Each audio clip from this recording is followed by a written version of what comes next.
State കർഷക തൊഴിലാളി ഫെഡറേഷന്റെ നേതൃത്വത്തിൽ ഭരണിക്കാവ് വില്ലേജ് ഓഫീസിന് മുന്നിൽ പ്രതിഷേധ ധർണ സംഘടിപ്പിച്ചു.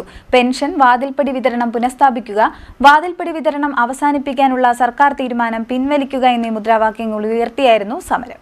കേരള സ്റ്റേറ്റ് കർഷക തൊഴിലാളി ഫെഡറേഷൻ BKMയുടെ നേതൃത്വത്തിൽ ഭരണിക്കാവ് വില്ലേജ് ഓഫീസിന് മുന്നിൽ ധർണ സംഘടിപ്പിച്ചു. പെൻഷൻ വിതരണം വാതിൽപ്പടിയായി പുനഃസ്ഥാപിക്കുക, ഇതുമായി ബന്ധപ്പെട്ട ഗവൺമെന്റ് തീരുമാനം പിൻവലിക്കുക, സർക്കാരുകളുടെ കർഷകദ്രോഹ നടപടികൾ അവസാനിപ്പിക്കുക തുടങ്ങി നിരവധി ആവശ്യങ്ങൾ ഉന്നയിച്ചാണ് കായംകുളം നിയോജക മണ്ഡലം കമ്മിറ്റിയുടെ നേതൃത്വത്തിൽ സമരം സംഘടിപ്പിച്ചത്.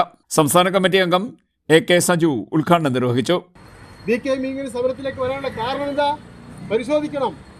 ആ പരിശോധന നമ്മളെ കൊണ്ടെത്തിക്കണം. ഇപ്പോൾ നമ്മൾ കഴിഞ്ഞ കാലങ്ങളിൽ ഭൂതകാലങ്ങൾ കൂടുതൽ ചികഞ്ഞ് പരിശോധിക്കണം. ഒരു പെൻഷൻ കൊടുക്കാൻ നേരം ഇവിടെ UDFക്കാർ പറഞ്ഞു വെള്ളമടിക്കാനാണെന്ന് പറഞ്ഞു. എടാ, ഈ പെൻഷൻ കൊടുക്കുന്നത് എന്തിനാണെന്ന് സാമാന്യബോധം വേണ്ടേ? ഒരു മനുഷ്യന്റെ വയസ്സാങ്കാലത്ത് ഒരു സഹായവും ഇല്ലാതിരിക്കുമ്പോൾ ഒരു ഗ്ലാസ് ചായ കൊടുക്കുവാൻ ഉതകുന്ന പെൻഷൻ തുക അത് LDF ഗവൺമെന്റ് പടിപടിയായി വർദ്ധിപ്പിച്ചു. അത് സുഗമമായി കൊടുത്തു.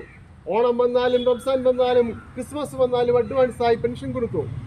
എന്നാൽ ഇവിടെ കഴിഞ്ഞ ഓണത്തിന് ഈ വരുന്ന ഓണത്തിനും അടക്കം ഈ പെൻഷൻ തുക കൊടുക്കുന്നതിനകത്ത് റംസാൻ വന്നപ്പോൾ നമ്മൾ കണ്ടതാണ്. അപ്പോൾ അത്തരത്തിലേക്ക് ഈ പെൻഷൻ തുക കൊടുക്കുന്നതിൽ വളരെ പുറകിലാണ് UDF ഗവൺമെന്റ് എന്നുള്ളത് മനസ്സിലാക്കണം. മാത്രമല്ല, ഇതിനകത്ത് ഏറ്റവും വലിയ പരിഹാസ്യമായിട്ട് തോന്നിയിട്ടുള്ളത് ഈ പെൻഷന് കേന്ദ്ര സർക്കാർ മാസങ്ങൾക്ക് മുമ്പേ മൊറട്ടോറിയം പ്രഖ്യാപിച്ചു. തുക കൊടുക്കത്തില്ലെന്ന് പറഞ്ഞു, വെട്ടിക്കുറച്ചു. അന്നേരം പ്രതിപക്ഷത്തുള്ള UDF ഗവൺമെന്റ് അന്ന് പറഞ്ഞത് എന്താണ്? അത് നിങ്ങൾ ഓർത്തിരിക്കണം. എന്താ പറഞ്ഞത്? പെൻഷൻ അവകാശമാണെന്ന് പറഞ്ഞത്. മണ്ഡലം പ്രസിഡന്റ് ദിലീപ് കുമാർ അധ്യക്ഷനായി. R Prakash, Ninan George, Sameena Shanavas, Nazeer, O Chandran, M Sham, PK Thampi, Anuprasad, Adarsh Devadas എന്നിവർ സംസാരിച്ചു. സുധീർ സ്വാഗതവും സരസൻ നന്ദിയും പറഞ്ഞു. CDNet news, Kayamkulam.